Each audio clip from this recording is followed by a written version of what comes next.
तो hello and नमस्कार दोस्तों, मैं हूँ फ्रिकी। स्वागत है आपका हमारे चैनल में। तो आज दोस्तों हम एपिसोड 3 शुरू करने वाले हैं। अगर आपने पहले के एपिसोड 1 और 2 अभी तक देखे नहीं तो उसकी लिंक मैंने डिस्क्रिप्शन में दे रखी है, तो सबसे पहले वो देखिए, उसके बाद ही आपको ये समझ आएगा एपिसोड 3। और ज़्यादा देर न करते हुए चलिए शुरू करते हैं।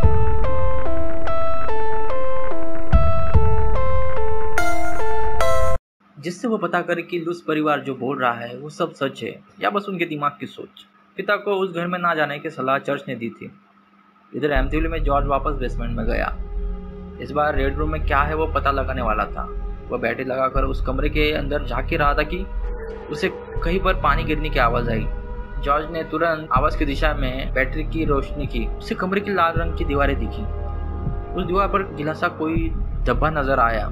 इसके बाद जॉर्ज बेसमेंट से बाहर आ गया और सोचने लगा कि पिता ने अभी तक फ़ोन क्यों नहीं किया। जिसके बाद उसने खुद ही पिता को फ़ोन किया। जॉर्ज हैरान रह गया जब पिता ने बताया कि मैंने तुम्हें 9 से 10 बार फ़ोन किया लेकिन किसी ने वो रिसीव नहीं किया। लेकिन जॉर्ज को एक भी फ़ोन की रिंग नहीं सुनाई दी थी। जिसके बाद जॉर्ज ने पूछा कि आप कब आ रहे हो यहाँ। तब फादर ने कहा कि मुझे उस घर में आने की अब परमिशन चर्च ने नहीं दी है और अब चर्च के लोग ही तुम्हारे घर में आएंगे। जॉर्ज ने पूछा लेकिन कब। फादर ने जवाब दिया वो उनके हिसाब से काम करते हैं। जिसके बाद जॉर्ज ने उसके एक दोस्त को फ़ोन किया क्योंकि उसके दोस्त की गर्लफ्रेंड फ्रैंसिन आत्मा से बात कर सकती थी। जॉर्ज ने फ़ोन करके उनके साथ जो भी हुआ है वो सब बताया। फ्रैंसिन ने तुरंत बताया कि आपके घर के बेसमेंट में या घर के नीचे कोई ऐसी जगह है जिससे बुरी शक्तियाँ घर के अंदर प्रवेश करती है। जॉर्ज को वो जगह पता थी। उसने उस लड़की को घर आने के लिए कहा। इसके बाद जॉर्ज ने एक साइकोलॉजिस्ट को भी फ़ोन किया और वो सभी बातें बताई जो उनके साथ हुई थी और उन्हें भी घर आने के लिए कहा। बाद में जॉर्ज ने पिता को फिर से फ़ोन किया और घर आने के लिए जिद करने लगा। इस बार फादर से ना नहीं कहा गया और उन्होंने फिर से घर आने के लिए हमें भर दी। उसी दिन फादर के एक दोस्त को एक अनजान इंसान से फ़ोन आया। उसने कहा कि फादर को उस घर में वापस नहीं जाना देना चाहिए, अगर वो गए तो मारे जाएंगे। फादर ने जब उनके दोस्त से पूछा कि उसने उसका नाम नहीं बताया क्या, तो उनके दोस्त ने कहा कि उसने कहा कि मैं एक प्रिस्ट हूँ। यहाँ एम्पटीविले में जॉर्ज ने कैथी को सब बातें बताई।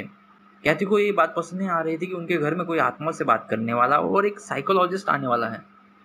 इस वजह से उसने जॉर्ज से कहा कि मैं कुछ दिनों के लिए अपने माँ के यहाँ चली जाती हूँ।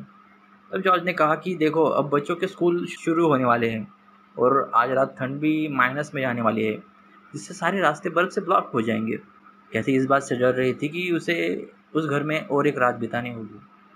कैथी ने कहा जॉर्ज मुझे यहाँ अब थोड़ी भी नींद नहीं आने वाली है।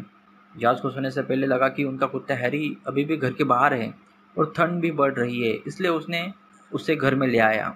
जिसके बाद हैरी को मिसी बार बार अपने रूम में ले जा रही थी, लेकिन हैरी हर बार उस रूम से भाग के बाहर आ रहा था।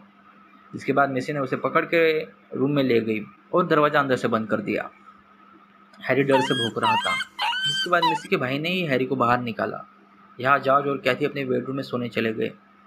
कैथी को हर बार की तरह लेटते ही नींद आ गई, लेकिन जॉर्ज के कान सतर्क थे कि कहीं आज उसे कोई आवाज़ ना सुनाई दे। बार बार गिर रही थी। जॉर्ज को ऐसा लगा मानो कोई उनके बोट हाउस से उनकी नाव सरका रहा है, लेकिन जॉर्ज अपने बिस्तर पर ही सोया रहा। वह उस कड़ी ठंड में बाहर नहीं जाना चाहता था। रात के 2 बजे थे। जॉर्ज को अचानक से द विचेस ब्रू बार में जाकर बियर पीने की लत लगी। जॉर्ज उठ गया और कैथी को बताने के लिए मुड़ा तो कैथी वहाँ पर नहीं थी। फिर उसने कैथी को दीवार की तरफ मुंह करके हुए देखा। जॉर्ज ने उसका हाथ पकड़कर खींचा। वो बेड पर गिर गई। कैथी का चेहरा किसी 90 साल की बूढ़ी औरत की तरह हो गया था। कैथी की आंखें खुली, तब उससे भी चेहरे पर अजीब सी जलन हो रही थी। वो जल्दी से भागकर बाथरूम की ओर गई और जैसे ही उसने अपना चेहरा आईने में देखा वो खौफ में आ गई। उसके पूरे चेहरे पर सफ़ेद पाउडर लगी हुई थी और होठ भी जल रहे थे। चेहरे पर बड़ी बड़ी झुर्रियाँ थी। वो यह देखकर डर गई और रोने लगी। उतने में ही जॉर्ज वहाँ आ गया। उसने उसे शांत किया। फिर दोनों लिविंग रूम में आ गए।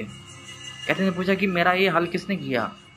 जॉर्ज ने कहा शांत रहो, सब कुछ ठीक हो जाएगा। कैथी ने कहा कि तुम अभी फादर को बुलाओ। जॉर्ज ने कहा कि फादर को अब यहाँ आने की परमिशन नहीं मिली है और उसके बाद दोनों वही सोफे पर सो गए। थोड़ी देर बाद कैथी का मुंह पहले जैसा हो गया। कैथी ने जॉर्ज को दिखाया। जिसके बाद जॉर्ज ने अपने दोस्त और उसकी गर्लफ्रेंड फ्रैंसिन को घर बुलाया। फ्रैंसिन आने के बाद जॉर्ज उसे पूरा घर दिखा रहा था। जब वह उस घर का सेकंड फ्लोर दिखा रहा था तब फैसिन उस रूम में ज़्यादा देर तक नहीं रुकी। उसके बाद जॉर्ज उसे किचन में ले गया, जहाँ पर फैसिन ने बताया कि यहाँ पर किसी किस्म की परफ्यूम की गंध आ रही है और यहाँ किसी बूढ़े इंसान और औरत की रूह है। इसके बाद वह दोनों घर के बेसमेंट में गए।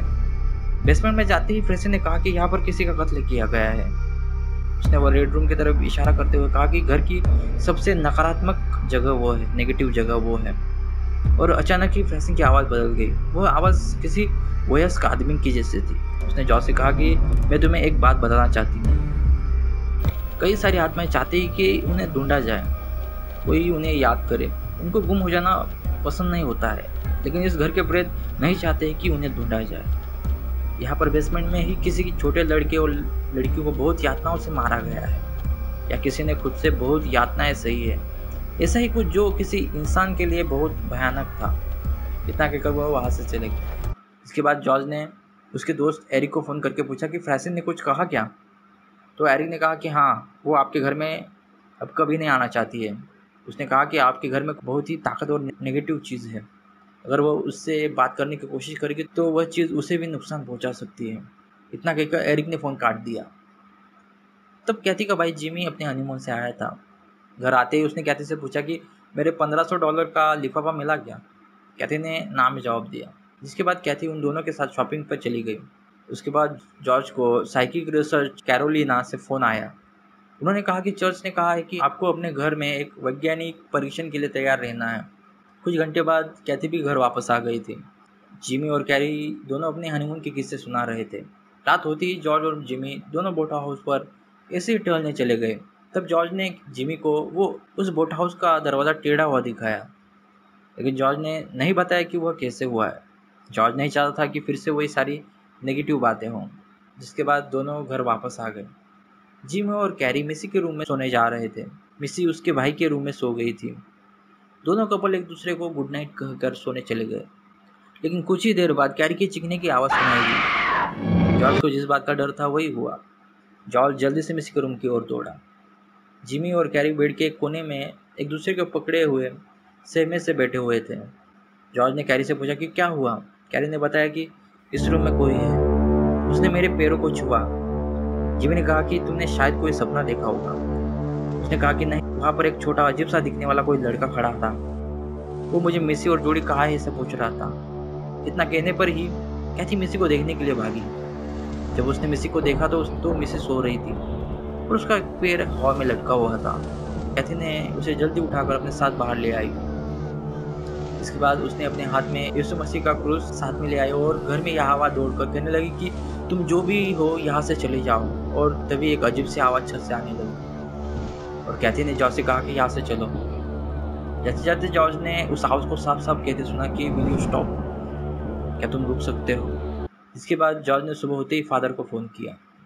जॉर्ज ने उनको कल रात वाली बात बताई, लेकिन फादर ने कहा कि मैं उस घर में नहीं आ सकता हूँ। जॉर्ज ने कहा कि ऐसे तो फिर हम सब यहाँ मर जाएंगे। तो पिता ने कहा कि मैंने भी उस भयानक नकारात्मक शक्ति को महसूस किया है, और जब भी मैं उस बारे में सोचता हूँ तब मैं बीमार पड़ता हूँ। सिर्फ सोचने पर ही मैं बीमार पड़ सकता हूँ, तो वहाँ आकर तो मैं मर जाऊँगा, और इसीलिए चर्च ने मुझे वहाँ पर आने की अनुमति नहीं दी है। जॉर्ज, तुम कुछ दिनों के लिए उस घर से बाहर चले जाओ, तब तक चर्च को कोई ना कोई सबूत मिल जाएगा, तब वो तुम्हारे यहाँ मदद ज़रूर भेज देंगे। दोनों फ़ोन पर बात ही कर रहे थे कि उतने में ही पिता को कैथी की चिल्लाने की आवाज़ आई। जिसके बाद जॉर्ज ने झट से फ़ोन रख दिया और ऊपर के माले की तरफ भागा। जिसके बाद उसने देखा कि कैथी अपने 2 बच्चों और मिसी के साथ खड़ी थी। कैथी ने कहा कि देखो, इन नालायकों ने पूरे घर में क्या करके रखा है। फ्लोर पर बहुत चिपचिपा हरे रंग जैसा कुछ पदार्थ था जो सीलिंग से नीचे गिर रहा था। जॉर्ज ने वह चिपचिपा पदार्थ हाथ में लिया और जिप से टेस्ट किया, लेकिन उसे कुछ भी वो टेस्ट नहीं लगा। जिसके बाद वह मुंह में ही बड़बड़ाया, डेविल। कैथी ने पूछा क्या। जॉर्ज ने कहा कुछ नहीं। इसके बाद पूरी फैमिली वह हरी चीज़ को बोट में डालकर फेंकने की तैयारी करने लगे। अचानक से जॉर्ज चिल्ला उठा और अपने हाथ में साफ सफाई की चीज़ें फेंक दी और घर के अंदर चला गया। वह ऊपर के फ्लोर पर गया और दोनों खिड़कियां खोल दी और कहा कि तुम जो भी हो यहाँ से निकल जाओ, हमें अकेला छोड़ो। बच्चे जॉर्ज का यह रूप देखकर डर गए थे। इसके बाद जॉर्ज नीचे के फ्लोर पर आकर वही चीज़ दोहराई। उसने घर की सभी खिड़कियां खोल दी थी। पूरा घर अब बर्फ की तरह ठंडा हो चुका था। फादर ने कैथी की चिल्लाने की आवाज़ सुनकर पुलिस को फ़ोन किया था।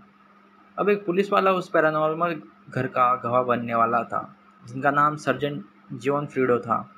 उसी रात जब जॉर्ज अपने रूम में सोने के लिए गया, तब उसे सीढ़ियों पर किसी के चलने की आवाज़ सुनाई दी। जॉर्ज पहले से ही डरा था, इसलिए उसने हाथ में बाइबल ले रखी थी। जैसे वो कमरे से बाहर आया, उसे अजीब से ठंड महसूस हुई। वो ठंड सीढ़ियों से नीचे की ओर जा रही थी। जॉर्ज ने वहां पर मिस्सी को देखा। वो ठंड से कांप रही थी। जॉर्ज जल्दी से नीचे आया और मिस्सी को उठाकर अपने साथ बेडरूम में ले आया। उसने कैथी को मिस्सी के बारे में बताया। कैथी मिस्सी के हाथ पांव रगड़ने लगी। मिस्सी अब भी ठंड से कांप रही थी। इसके बाद जॉर्ज अपने दो बेटों को देखने के लिए ऊपर की फ्लोर पर गया। उसने देखा कि वह दोनों भी ठंड से कांप रहे थे। उन दोनों को भी जॉर्ज बेडरूम में ले आया। पूरा परिवार अब एक कमरे में ही सोया हुआ था। सुबह होते ही कैथी ने अपनी माँ को फोन किया और कहा कि तुम जितना जल्दी हो सको यहाँ पर आ जाओ, यहाँ पर कुछ भी ठीक नहीं है। जब कैथी की माँ घर पर आई तब कैथी सो रही थी। उसने कैथी के सर पर हाथ लगाया, जिसके बाद उसने उसके पेट को छुआ तो वो इतना गर्म था कि उसने झट से हाथ पीछे ले लिया। इसके बाद कैथी रोने लगी। वह बोली, पता नहीं माँ, मेरे साथ ये क्या हो रहा है, लेकिन रात से ये ऐसा ही गर्म है। कैथी की माँ ने डॉक्टर को फ़ोन करने के लिए कहा, लेकिन कैथी ने मना कर दिया। उसने कहा कि हम डॉक्टर को क्या कहेंगे, ये कैसे हुआ है। तो इसके बाद जॉर्ज ने कहा कि हम किसी प्रीस्ट को बुला सकते हैं। कैथी के शरीर पर लाल रंग के निशान पड़ रहे थे और जब कोई उसे छूता था तो ऐसा लगता था मानो कोई गर्म पानी में हाथ डाल रहा हो। इसके बाद कैथी फिर से सो गई। कैथी के सोने के बाद जॉर्ज ने लाइब्रेरी से एक किताब ली जो चुड़ैलों और राक्षसों के बारे में थी। जॉर्ज ने सोचा कि क्यों ना इसके बारे में फादर से पूछा जाए और उसने फादर को कॉल किया। फादर हैरान थे कि जॉर्ज कैथी अभी भी उस घर में ही थे। फादर ने पूछा कि क्या तुम अभी भी वह घर छोड़कर नहीं गए। तो जॉर्ज ने कहा कि अब मैं यहाँ की घटनाओं को समझ रहा हूँ। मैंने एक किताब पढ़ी जहाँ पर 3 शैतानों के नाम लिखे थे।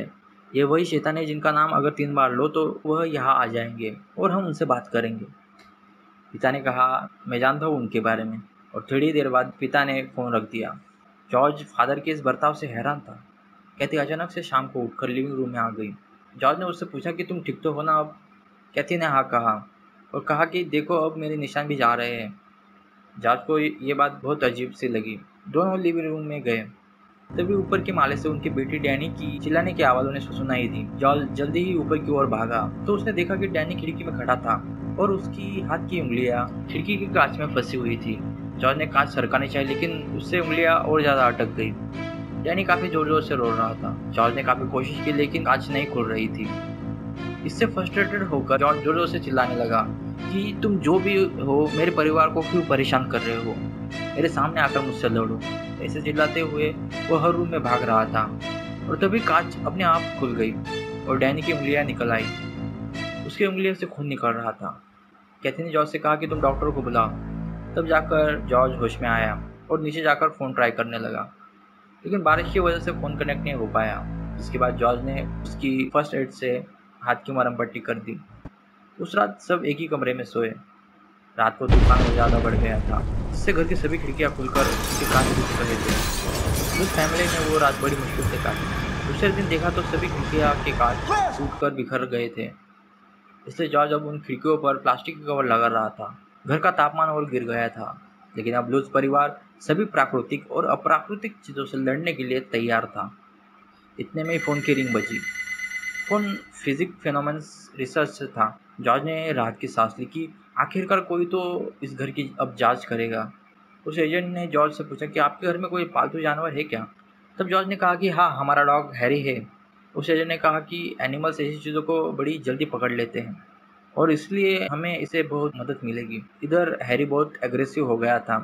वह किसी भी छोटी सी आवाज़ पर भी भौंकने लगता था। जॉर्ज ने हैरी को घर में ले आया और उसका पट्टा खोल दिया। हैरी उस लकड़ी के बेसमेंट के ऊपर अपने पैरों से खोद रहा था। इसके बाद कुछ सुनता और अपने पैर पीछे कर देता था। उसका ये बिहेवियर काफ़ी अजीब था।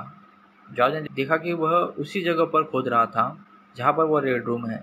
जॉर्ज ने हैरी को मिसी के रूम में ले जाना चाहा, लेकिन हैरी अंदर जाने को तैयार नहीं था। हैरी भागकर डैनी के रूम में चला गया और उसके बिस्तर के एक कोने में जाकर बैठ गया। जॉर्ज और कैथी को कुछ समझ नहीं आया कि वह ऐसा अजीब बिहेवियर क्यों कर रहा है। रात होने पर सभी बच्चे एक ही रूम में सो गए। जॉर्ज और कैथी दोनों कुर्सी पर बैठे थे। उनकी भी वहीं पर आग लग गई थी। तभी मिसी की रोने की आवाज़ आई। मिसी कह रही थी कि डैडी अपनी मम्मा को रुलाया। तब जॉर्ज की नींद खुली। उसने कैथी से पूछा कि क्या हुआ है। तब कैथी ने बताया कि तुम नींद में जोर जोर से चिल्ला रहे थे कि मैं वापस आ गया हूँ ऐसे। जॉर्ज को अभी भी कुछ समझ नहीं आया और वो फिर से सो गया। जॉर्ज को अंधेरे में एक सफ़ेद चेहरे वाला आदमी दिखा जो उस दिन उसने आपके लैपटॉप में देखा था। जॉर्ज फिर जाग गया और इस बार उससे सब याद था। कैथी ने कहा कि तुम्हें शायद बुरे सपने आ रहे हैं। तभी मिसी ने कहा कि पापा आप मेरे कमरे में चलिए, आपको जूडी बुला रहा है, उसे आपसे बात करनी है। तब जॉर्ज मिसी के रूम में गया। तब उसे वहाँ पर कुछ नहीं दिखा। उसने कहा कि कहाँ है जूडी। मिसी ने कहा कि वह एक पिग है, इससे बड़ा पिग आपने कभी नहीं देखा होगा, लेकिन अभी वो यहाँ नहीं है। तभी कैथी भी मिसी के रूम में आ गई। उसने फिर से पूछा कि कहाँ है जोड़ी। तब जॉर्ज ने कहा कि यहाँ पर कोई भी नहीं है। कैथी ने कहा कि जोड़ी मिसी का एक काल्पनिक दोस्त है, वो किसी को दिखता नहीं है। तभी मिसी ने कहा कि वो देखो जोड़ी हमें देख रहा है। कैथी और जॉर्ज ने मिसी के हाथ की ओर देखा तो वो खिड़की की तरफ इशारा कर रहे थे। खिड़की के बाहर उन्हें दो लाल रंग की बड़ी बड़ी आंखें दिखी। उसे देखकर कैथी जोर से चिल्लाई और मिसी का ही एक खिलौना उसने खिड़की पर दे मारा। खिड़की की कांच टूट गई और तभी जॉर्ज ने कैथी और मिसी दोनों को उस कमरे से बाहर ले आया। इसके बाद वो भी डर गया था, लेकिन उसने अपने चेहरे पर वो नहीं आने दिया। दोस्तों, एपिसोड 3 यहीं पर समाप्त करते हैं। मुझे यकीन है आपको ये वीडियो पसंद आया होगा। अगर वीडियो पसंद आया होगा तो लाइक, चैनल को सब्सक्राइब और आपका फीडबैक मुझे कमेंट बॉक्स में आप बता सकते हैं। और मैं आपसे मिलूंगा अगली बार एपिसोड 4 में। बट तब तक के लिए